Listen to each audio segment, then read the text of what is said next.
What is going on, YouTube? It's your boy Vic. Good morning to all of you.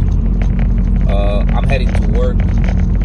I don't know if you guys know, but I'm a teacher, and I'm going to start doing vlogs in the mornings while I'm heading to work, because that's when my mind is fresh and my ideas are full. So one thing I want to talk about that came up to me yesterday was how we all live like captivated animals. I started realizing this at the gym yesterday. No, not yesterday. The day before yesterday. And it just stuck with me. For some reason, I was thinking about it, and it stayed in my mind. Like, so basically, I was looking around, right? And I saw a very attractive woman, right? And then it just like clicked to me, because I was like, oh, I want to go talk to her, but she had her headphones on, and I was like, wait. And then I looked around, and I realized that even though every body, like the physical body, they're all around each other in the gym, nobody is talking to nobody, and they all kind of have their like headphones on, and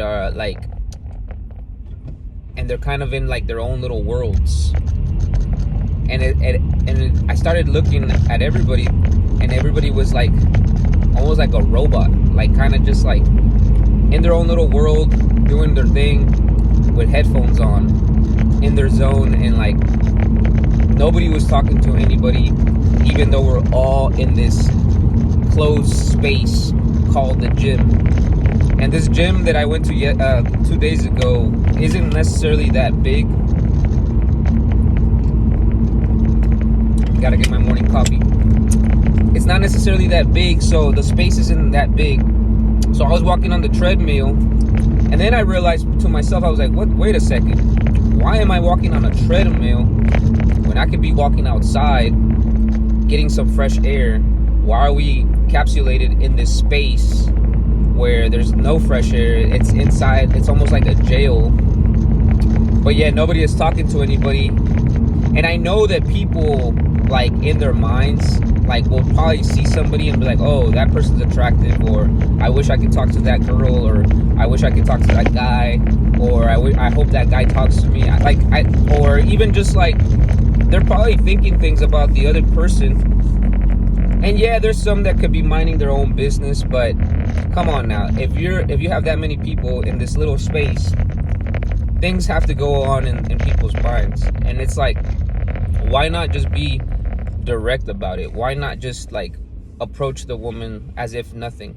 Why not conversate with people who you think may be cool to make new friends? Like, I started realizing that nobody is talking to anybody. People are more isolated than ever, and it's almost like we're enslaved to something. It's almost like we're enslaved to what society deems as good and bad, and it just kind of made me think. And this is how we are everywhere. You go, like, right now I'm about to go to work, and it's the same thing. I work at a school, so you're enclosed in a small space where kids have to behave a certain way, and teachers have to behave a certain way. And yeah, they call it structure and stuff, but sometimes it goes to an extreme where there's like absolutely no freedom of creativity or anything like that. And that's when it becomes a problem. That's why you have all this mental illness and stuff, because people aren't really free. I started realizing people aren't really free. We're all kind of like slaves to something, whether that's our phone. Like, the gym is a good example too, because you could be getting these good workouts outside in the park, but why do you pay a membership for a gym? I mean, and you go because there's people around, but nobody's really being social like that. So it's kind of interesting. It was just a thought that came up to me. I want you guys to think about that, and let me know what you guys think. I'm curious. Peace.